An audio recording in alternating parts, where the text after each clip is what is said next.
Hey, welcome back to another episode of the Nerf Report. We have a fantastic show lined up for you this week. 6 brand new video games to talk about. Ubisoft is shutting down one of their most ambitious games of the year. FromSoftware discusses the potential of Elden Ring 2, and Xbox's Indiana Jones and the Great Circle is receiving incredible reviews. All of this and so much more on this week's episode of the Nerf Report. Can you see me? Let's just film the video. Zip it! The ghost of Macho Man Randy Savage is here! Oh my god! Yes, negativity sells, and it sure as hell makes clicking your thumbnails a lot easier. But I, as a gamer, as a nerd, as a creator, I am so tired of being upset for clicks. Are you listening? Ho, ho, ho, ho! Strangers from distant lands and friends of old, you have been summoned here for another episode of the Nerf Report. Thank you so much for joining us this weekend. It's been a crazy week for games. Like, legit, look at what broke down this week. We had the Thing remaster drop.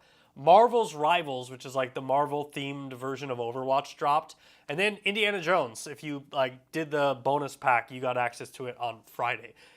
Or Thursday night, my apologies, Thursday night. It's been an incredible week for video games, but it's also just been kind of crazy to think, like, we are at an era of gaming when a good game could come out and it's just, yeah, that's cool. Yeah, I might play that. But it's like, back when I was a kid, a good game came out, I was like, oh, I'm clearing my schedule. I'm 100% playing that this weekend. And I don't know if we've just become so oversaturated with video games right now.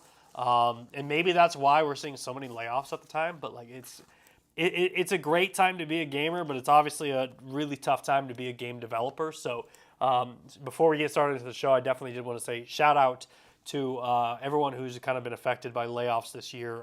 There's a website, videogamelayoffs.com. You know it's bad when like someone makes a website tracking how many people got fired this year. But anyway, videogamelayoffs.com is reporting that it's about 14,000 video game developers lost their jobs this year. So I hope all of you have a good holiday season. I hope your unemployment isn't long. I hope you're back on your feet, opening your own studios, joining a new studio, and I wish you nothing but success as we move into 2025. Now, show conversation. Obviously, this show is going to be ad-free today. Yeah, no ads, because what we learned is when we put video game trailers in this show, we lose monetization because video game developers like to use licensed music, and we don't pay for that licensed music. So literally, I think like the last 6 episodes, they've been claimed by some artist out there. So kudos to them. Congratulations on getting our ad revenue for the past couple episodes. But moving forward, we will not be monetizing the main podcast, so enjoy this show ad-free. As far as like the clips and the other stuff that we do here on the channel, those will obviously have ads, but that's just a little bit of housekeeping. Now, if you're like, hey, ads are how you run your channel, it's not necessarily how we run our channel. We also have other revenues forms that you could jump into. Obviously, we got our Nerf Gaming News Friends membership that you can join. We've got our Casual Friends and our Best Friend memberships. Casual Friends, $1.99. Best Friend, I think it's $4.99 is what we're doing. But essentially, it allows you to support the channel, but also get access to new content that other people don't get to see, like our daily show where we dive into the daily gaming news. And we heavily plan on expanding that as we move into 2025 as well. The other way you can support the channel and support the show if you're interested is we actually drop merch. So we have a Monkey Brain Entertainment store, which is our parent company.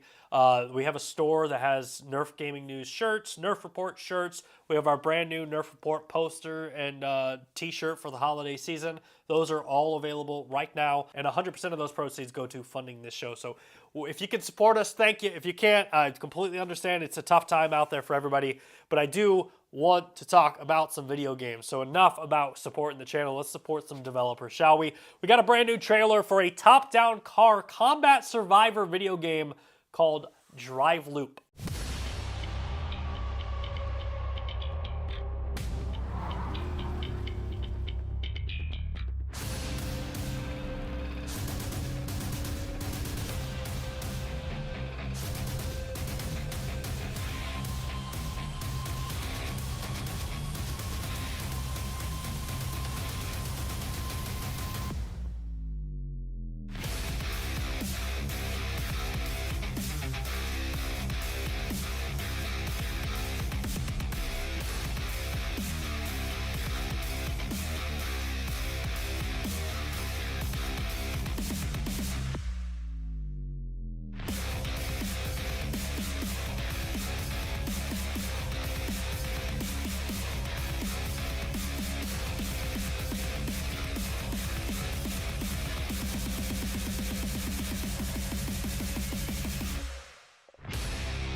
Ubisoft has announced that it will be shutting down the XDefiant servers. Yeah, this kind of came out of nowhere in my opinion. If you weren't aware, XDefiant was this like free-to-play first-person shooter video game that it featured like factions, classes.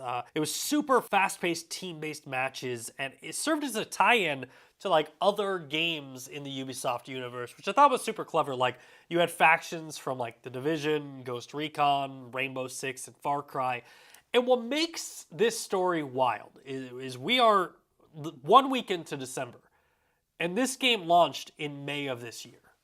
So think about that for a second, right? That is 7 months that Ubisoft gave this game, and they were like, we've seen enough. Throw in the towel. And I think it definitely deserves to be said that like Ubisoft had some wild ambitions for this game. XDefiant was originally announced back in 2021. The beta launched in 2023, and at the launch of the beta, it had more views on Twitch than Warzone, which is a massive deal in the world of content creation and live streaming. When the game launched in 2024, XDefiant had over 1 million unique players in the first 2.5 hours of the game, setting a brand new record for all Ubisoft titles. 48 hours post-launch, the game had seen 3 million unique players and was averaging a concurrent player base of 300,000 players across all platforms. 1 month later, in June, the game had already seen over 11 million total players. And look, Call of Duty has dominated the first-person shooter space for as long as I can remember. Like, we have had people who've tried to take the crown from Call of Duty. You know, Destiny really tried. And there was a moment that I was like, man, Destiny could do it, but they really never got the PvP in place to, like, do it. Battlefield obviously has tried. Medal of Honor has tried. What was that one that Xbox came out with? That was like a first-person shooter that was made by an Asian studio. But anyway, Call of Duty's game. And everybody wants to take out Call of Duty. And I'm sure, like, internally at Ubisoft, people were seeing these initial XDefiant numbers and were like, yo, we might be the new Call of Duty. Like, you might be looking at the new kings of first-person shooting. And that's, to me, what makes this story so wild. Because we go from gangbusters in May to 7 months later, and we're shutting down the game. Now, the official XDefiant account over on X posted about the closure this week, tweeting, I am unfortunately here today to announce that XDefiant will be shutting down. Starting December 3rd, new downloads and player registrations will no longer be available. We will still release our Season 3 content in the future, and the servers will remain active until June 3rd of 2025, which is really interesting to me because the key takeaway from there is like no new players, right? So essentially, like, Ubisoft was faced the option of like shutting down the store and not letting anybody purchase that, which it sounds like they've already done. But number two, they're like, no new players. We're not running the risk of this game becoming more popular than it needs to be. It's a weird choice, right? Because I think the trend we're going to see following this announcement is just player counts are going to continue to dwindle and dwindle and dwindle, especially without having like new players in the holiday season coming to try the game.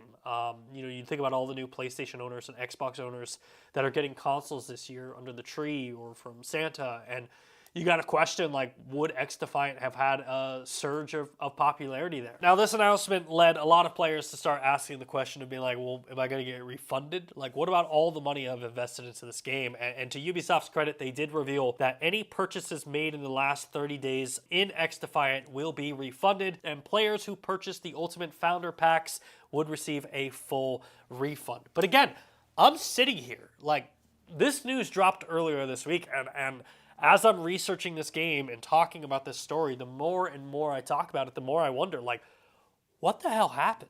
What happened to XDefiant? But what makes this even weirder is that, like, at the end of the announcement of the closure, Ubisoft and XDefiant kind of closed out the message by saying, free-to-play in particular is a long journey. Many free-to-play games take a long time to find their footing and become profitable. It's a long journey that Ubisoft and the teams working on the games were prepared to make until very recently. But unfortunately, the journey became too much to sensibly continue. And that statement at the end of this announcement makes me believe that, like, boy, there is some internal drama going on behind the scenes right now at Ubisoft, because to me, that sounds like a message from the developers being like, we didn't want to shut this down, Ubisoft shut this down. And God, I don't know how that got approved through the like PR and like everybody who reviews those things, because that's such a bad light. And look, I did do some digging here. I mean, the game did see a dip in the player base in August. The concurrent player count had hit 20,000 total players, which look, isn't great, but at the same time, like I would say it's not terrible, right? Like I know there are thousands of developers out there who are releasing their games on Steam that if they were like, yo, I've got 20,000 people playing this game every single month, yo, sign me up. It's the same concept with like Rooster Teeth. I read that when Rooster Teeth shut down, they had something like 300,000 or 200,000 monthly members that were paying like $9.99 a month. And I'm like, why would you shut that down? You could scale back, you could operate within that. And I'm like, man, 20,000 is a lot of people to get rid of. And granted, in the world of Call of Duty, that's literally drops in a bucket to Call of Duty, but 20,000 is a lot of players that are still dedicated to your game 7 months after it launches. So really interesting. But like they said, I mean, free-to-play games take time. And it goes through waves, right? You see games gain popularity, and then a new update comes out, and the popularity comes back, and then it drops down, and it pops up. And it just doesn't sound like Ubisoft was really willing to take this journey, even though like Ubisoft San Francisco very much wanted to. And clearly that's the case, because following this announcement, Ubisoft revealed that its Ubisoft San Francisco and Ubisoft Osaka studios would be shuttered, impacting about 277 developers that worked on XDefiant. Now, some of those developers will be transferred to like other games, but it's just like, I don't understand this. And maybe this is where like the sports world analogy comes in, because I feel like if Ubisoft would have been willing to sell the XDefiant property and like sell it to someone else, somebody would have taken it. Like, would Sony have been like, you're telling me you have 20,000 players? Sure, I'll take it. Give it to me. We'll fund this. Or Xbox would fund this. And I don't, again, guy in his garage talking about video games. I don't know if those conversations happen behind the scenes, but I feel like that's better than laying off 277 people. Now, the CEO of Ubisoft, Yves Guillemot, did put out an internal memo that was obtained by Insider Gaming. And just some of the key points here, I'm not going to dive into the entire thing because it is very long. Yves did say the announcement by Marie Sophie regarding the discontinuation of XDefiant, the closure of the San Francisco and Osaka studios, and the ramp down of the Sydney production site is among the difficult decisions that we had to make. I want to take this opportunity to pay tribute to the tremendous work done by the XDefiant team. Their goal was to challenge the best shooter on the market, but despite the intensity of their efforts, it was not enough. I am well aware that given the current context, such announcements may worry you, and that's understandable. The entire industry is facing similar difficult decisions, yet often the scale of the impact is much larger. Our organization has allowed us to limit the impact of these kind of decisions and make more targeted restructurings, and all our efforts are focused on trying to maintain the course and philosophy. We will continue working on evolving our organization to adapt it to market changes and with a long-term perspective in mind. And I think really like the message here is, number one, this sucks for XDefiant fans, right? Like the game you love, it's no longer going to be available halfway through next year. And really, like, my condolences go out to you guys. Like, that sucks. I've been there. I've played games, and it's like, oh, well, this game's gone. Can never play it again in my life. But I also think, like, the flip side of this is with XDefiant being shut down and Ubisoft shutting down studios, the pressure that is on Assassin's Creed Shadows to be a very good game is becoming very apparent. And I got to imagine that Ubisoft is like, yeah, this game is already facing backlash and it's not even out yet. So we're going to take all the time that it takes to make sure that Assassin's Creed Shadows is the best game possible. Because if that game bombs, dear God, I genuinely don't know what the future of Ubisoft has. Because that Assassin's Creed is kind of always like their bread and butter, right? That's the game that generates a lot of revenue for that company. And you've seen the controversy. You know that there's been backlash to Shadows. So it's like, what's going on? Like, 2025 is going to be such an interesting year for Ubisoft. And, I mean, it also gets you wondering, right? Like, what does that future in 2025 look like? Like, I constantly see people over on X who are like, oh, this just in, Xbox is going to acquire PlayStation, or I just heard that PlayStation is going to buy Ubisoft. And it's just like, you always look at those and you're like, Okay, bud. Yeah, well, I'll believe it when I see it. But now that, like, you're seeing the troubles that Ubisoft is having, and, like, the woes, and the layoffs, and the shutdowns, and the closures, and you're just like, are these weirdos right? Are the people speculating on Twitter that Xbox might buy Ubisoft or PlayStation might buy Ubisoft, in a year or 2 years, are we going to look back and be like, Nostradamus over here? They predicted it 2 years in advance. But, again, just a wild story. I mean, the game clearly had a bright future, in my opinion. You could build off the success at the launch, and games go through their dips and highs. And I'm just like, God, I feel like Ubisoft pulled the plug too soon. But again, at least it wasn't like Concord. I mean, Concord was a premium game where PlayStation pulled the game within like 2 weeks. So the fact that they gave the game the ability to cook at least, you know, I'm not talking like a 4-course meal. I mean, Ubisoft gave like instant rice cook for XDefiant, but like at least we got to see the game have a couple seasons. But anyway, enough about XDefiant and Ubisoft. We'll obviously be paying very close attention to this story as it develops. However, I do want to jump into our next story. And before we do that, we have a brand new trailer for a VR action adventure game that looks fantastic. So without further ado, here is Skydance's Behemoth.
Xbox's Indiana Jones and the Great Circle is now available across the world, and it is getting some incredible reviews. Now, granted, I haven't played it yet because I'm poor, and I did not want to buy the premium edition. Yeah, I'm playing this through Game Pass, and I believe that becomes available on the 9th, which is Sunday, right? Today is the 6th, 7th, 8th, 9th, which is Monday. So I will be definitely checking that game out then. However, based off the gameplay, the live streams, the reviews, the podcasts that I've seen, this game seems like it's a home run for Xbox. And as someone who's been like a lifetime PlayStation fan, who has thoroughly enjoyed story-driven action games like Uncharted, The Last of Us, and even like some of the Horizon games, now that Xbox is starting to like dip their toes in that type of story-driven action genre, it has me thrilled because I want more of these games. Like, I don't care what platform they're on, just give me more of these games. That's where I'm at as an adult right now. So because I haven't reviewed the game myself, I figured let's talk about some of the other reviews that are out there. So let's check out some of these opinions. IGN gave Indiana Jones and the Great Circle a 9 out of 10. VGC gave it a 5 out of 5. Eurogamer gave it a 5 out of 5. GameSpot gave it a 9 out of 10. Game Rant gave it an 8 out of 10. And breaking from the pack was a brand new publication called My Little Sony Pony, which gave the game a 1 out of 10 that said, your standard Xbox video game. Those reviews are some of the best reviews I've seen for an Xbox video game in a while. Like, usually when Xbox video games come out, they're 7s or 8s. It has been a very long time that we've seen such a consistent conversation around this game, being like, this is good. And seeing that the game's dropping on the 9th, you better believe I am playing that game. I will be playing it all day.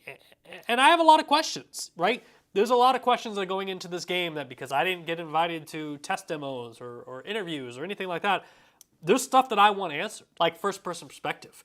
That is something that I have definitely been talking about, and it feels like it's a choice to do this game in a first-person perspective. And I want to play the game myself to see if I like it or not. Like, maybe I have spent the last year complaining about the first-person perspective for no reason.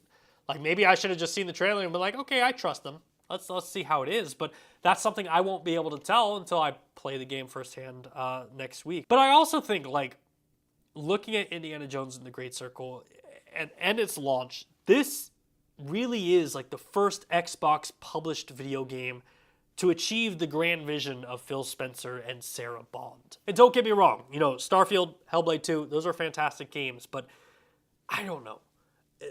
They felt like just the same old caliber of what you expected from those studios. However, Indiana Jones feels like it's one of those games that is bringing Xbox to the next level, and it really does establish them as a fantastic publisher. And hopefully, this ushers in a brand new era of Xbox video games moving forward, an era of excellent video games that not only expands the Xbox brand, but it also brings new eyeballs to the platform. And maybe that's the most interesting part of this story, is Xbox has this giant campaign of, this is an Xbox. Everything is an Xbox. My Gold Peak tea, not a sponsor, could be, but this is an Xbox, right? Like, this is the whole conversation they're doing. And Indiana Jones coming out, there's going to be a lot of eyeballs surrounding this game, especially when you have reviews like a 9 out of 10 coming from IGN. There's going to be a ton of eyeballs looking at this game who want to play it. And now you're no longer shackled to having to buy a $600 console to play the game. You can use your smartphone, you can use your tablet, you can use your computer, your streaming stick, your television. How does that impact the Xbox ecosystem? It is going to be very interesting to see this game launch and how this impacts Xbox's strategy for like everything's an Xbox moving forward. And maybe more than like my interest in the game, I'm more interested in like the Xbox strategy. But anyway, the game will be going live for everybody else on December 9th. Enjoy it. I definitely will. Next week's show, I'll come back with all of my thoughts and opinions on the game. But until then, we do have another video game trailer to introduce you to. This is a top-down, open-world snow sports video game that really reminded me of like the old school Windows snowboarding skiing game that like the Yeti chased you down the hill. Shout out to anybody who remembers that game, but if you don't, look it up on YouTube. I'm sure you can find it. But anyway, we got a brand new trailer for a video game called Grand Mountain Adventure 2.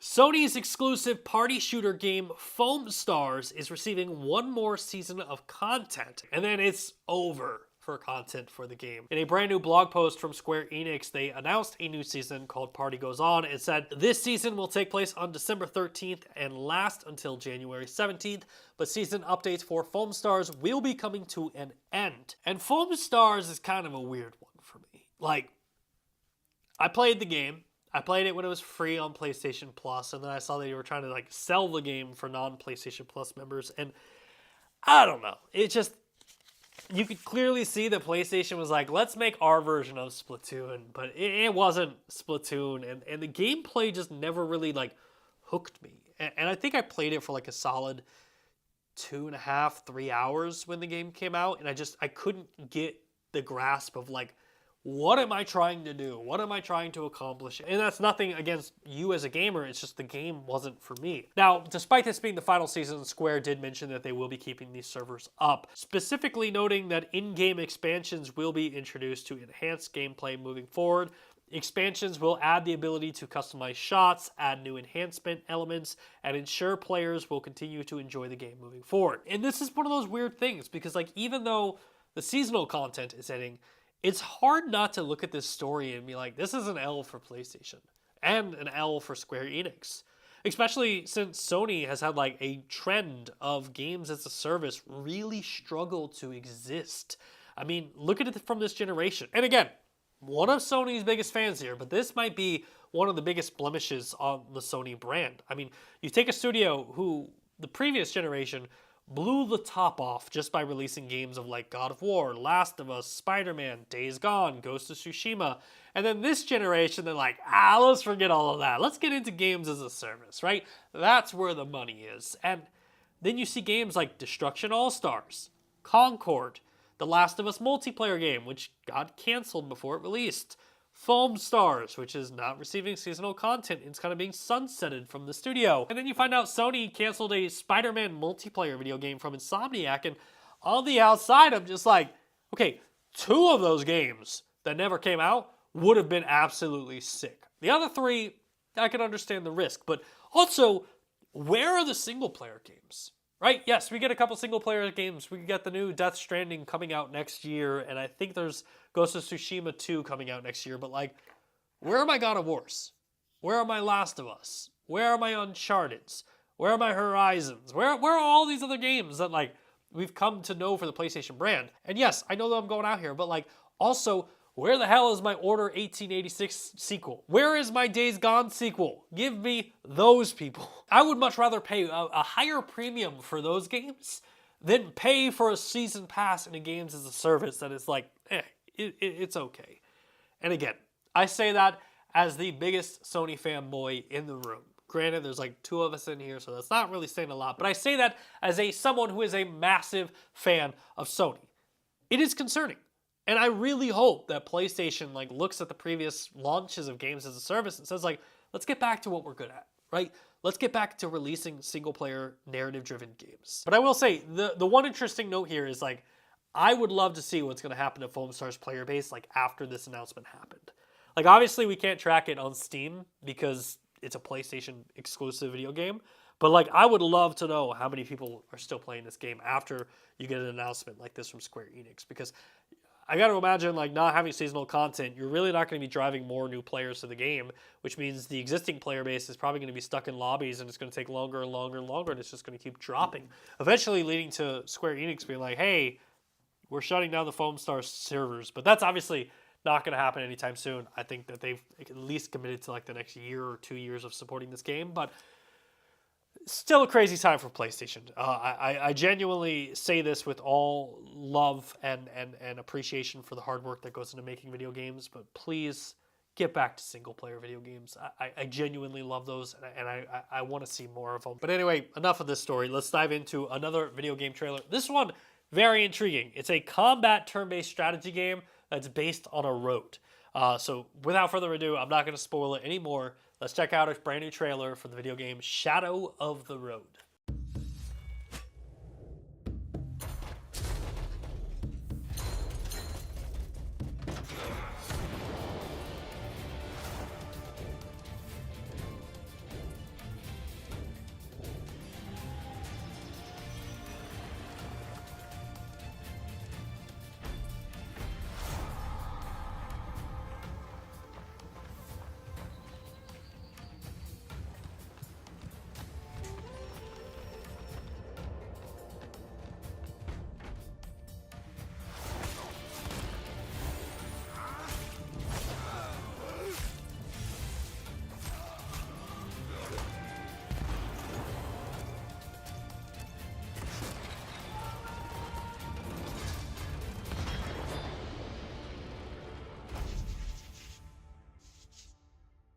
Elden Ring developer FromSoftware has addressed Elden Ring 2 rumors. Yes! I love when developers do this, because oftentimes there's so much speculation and the internet rumors just run so wild and they get out of hand. Like, remember when Red Dead Redemption 2 came out and all the internet was talking about was like, this means Grand Theft Auto 6 is next. And it's like, well, hold on. We still got time until Grand Theft Auto 6 comes out. It's still not out yet, but whenever a developer comes out and they're like, hey, we know there's going to be rumors, let's get ahead of this, I applaud it. So this story comes from IGN Japan, who sat down with the director of Elden Ring, who basically said, we're not really considering developments such as Elden Ring 2. So I think that's a fair call right now, that we can say, no more Elden Ring 2 question mark videos on YouTube, please. Except for this one. Obviously, this one will be titled Elden Ring ? And yes, that might be hypocritical, but shut your mouth. I'm the executive producer of the show, and I make the calls. I'm the big boy here. Now, it's definitely worth mentioning that the Elden Ring team did say that the studio is open to expanding the Elden Ring IP into other verticals, which, I mean, is kind of almost a bigger story. I mean, yes, I would love to see an Elden Ring 2 video game and see them build upon that, but like an Elden Ring TV series? Elden Ring movie? Like, you gotta be kidding me. And even then, a couple weeks ago, we talked about how FromSoftware's parent company, Kadokawa, was wanting Sony to purchase them. And this is one of those areas that I was talking about. I feel like this would be where Sony could bring in an immense value to FromSoftware. I mean, you look at like what the studio has done with God of War and Horizon, and the Last of series was impeccable. It was such a great show. Like, if Sony led the charge on an Elden Ring show, I would have zero doubt in my mind that it was going to be a good show. Now, to defend FromSoftware's decision here, just because they're not working on Elden Ring 2 doesn't mean that they don't have a bunch of other IPs to work on. I mean, they also have Armored Core, Dark Souls, Bloodborne, or even Sekiro Shadows Die Twice. And I also understand the demand for an Elden Ring 2. I mean, that game sold 25 million copies. There are a bunch of people who would like to see that series continue, but on the same hand, it's also been 10 years since the last Dark Souls game, and that series sold 35 million copies. So in my opinion, if I was in charge of FromSoftware, moving forward, I'm focusing on like Dark Souls 4, maybe a Bloodborne 2, and then you go to Elden Ring 2, because at the end of the day, who doesn't like printing money? I mean, all three of those games are going to sell incredibly, and I wish them the best of luck in counting dollars and yen as they move forward. So anyway, that's kind of the story as it goes to Elden Ring 2. Don't keep your hopes up for getting it anytime soon. But we do have a brand new video game trailer before we jump into the next story. This is an action-adventure game about a boy and his dog. Without further ado, here is The Legend of Baboo.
HAZELIGHT'S Studios, the team behind It Takes Two and A Way Out, just had their next game leaked online along with the release date. And look, HAZELIGHT Studios, you know them for either one of two reasons. One, their games. They speak for themselves. I mean, It Takes Two is a masterpiece. Or the second reason you know the studio is because of the studio's founder. Fuck the Oscars, you know? Fuck the Oscars! Yeah, in case you're not aware, that's Joseph Fuck the Oscars Ferris, who has made some very good games. I mean, this studio has made a habit of releasing really dope multiplayer video games, and a lot of us here on the show have kind of been speculating as to like, what will the new game be? When are we going to see the next game? But apparently we don't have to wait much longer, because Deal Labs magazine wrote an article this week that detailed that Split Fiction will be the next game coming from HAZELIGHT Studios, and it will be announced at the Game Awards, surprise, surprise, and it will release on March 6th of 2025. Now, the last time that we heard about this game was in October, when Joseph Ferris posted on X saying, "Here's a tease, it's a brand new IP called S, a bunch of asterisks followed by a bunch of more asterisks, and can't wait to show it soon." And then HAZELIGHT Studios pretty much retweeted that with an image of a cover page that teased like the game's title, the release date, and kind of a concept. Now, other than that, nothing else is known about this game. The Game Awards are taking place on the 12th, which is next Thursday. I, for one, will be watching it very closely. We're in talks about hosting a stream here on the channel so we can all watch it together. But we'll definitely talk about this. I think that this definitely deserves some focus, because It Takes Two, A Way Out, fantastic games. So it's going to be interesting to see if the studio could do a three-peat. But until then, we obviously do have one more game to introduce you to. This is a puzzle adventure game for the MetaQuest and Steam VR. Of course, I am talking about the House of Da Vinci.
Amazon's cloud gaming service Luna is quickly becoming one of the best values in video game today. And I always try to take time here on the show to like give people their roses, and Amazon Luna I think is a platform that definitely deserves it. So shout out to everybody working on Amazon Luna as a platform. Shout out to my fellow lunatics out there who are playing on the platform. And in case you weren't aware, 2024 was a very transformative year for Amazon Luna. We got the Ubisoft tie-in, where you can basically play your Ubisoft PC games that you've purchased on Amazon Luna. Epic tied in their stores, so you've got Fortnite available, and in theory, you could tie in other games as well. And then Amazon merged like a ton of subs into Luna Plus, just increasing the overall value of that, along with introducing Luna Prime Gaming, where Amazon Prime members get free games to install and play via the cloud every single month. And then Luna and GOG announced a partnership where GOG games that you purchase can be played on Amazon Luna. Fast forward to today, and we are seeing that partnership evolve in a way that I definitely did not expect. So 'tis the holiday season, spoiler alert. I don't know if our decorations gave it away to you, but Amazon right now is giving away over 28 games for free on Amazon.com in part of Prime Gaming. And many of these games are GOG titles, right? You claim them and you get GOG codes, meaning that in theory, if you are an Amazon Luna player, you could go to this site, claim these games, and now add them to your Luna library. Now, there is a small asterisk here. Not every GOG game is supported on Amazon Luna yet. However, both teams are very supportive of growing the library as much as possible. But it is really cool, like that you can go on Prime Gaming every single month, and if the code says GOG, in theory, that is playable on Amazon Luna. So if you're a Prime member, definitely take advantage of this. And if Luna capitalizes on this, I mean, can you imagine the value that this brings to the platform? I mean, originally I thought like, oh yeah, you could sell games on Amazon.com. You look at a game and it says like, play instantly via Luna. But like, the idea of just selling GOG games or Steam games on Amazon and they're compatible with Luna is so much cooler. And while, yes, I don't know if you can build a business off of just giving away free video games, but I do feel like this is where Amazon can be like, hey, we're going to give you a taste. We're going to give you an idea of what the platform is, introduce them to the ecosystem, and then sell them on the rest.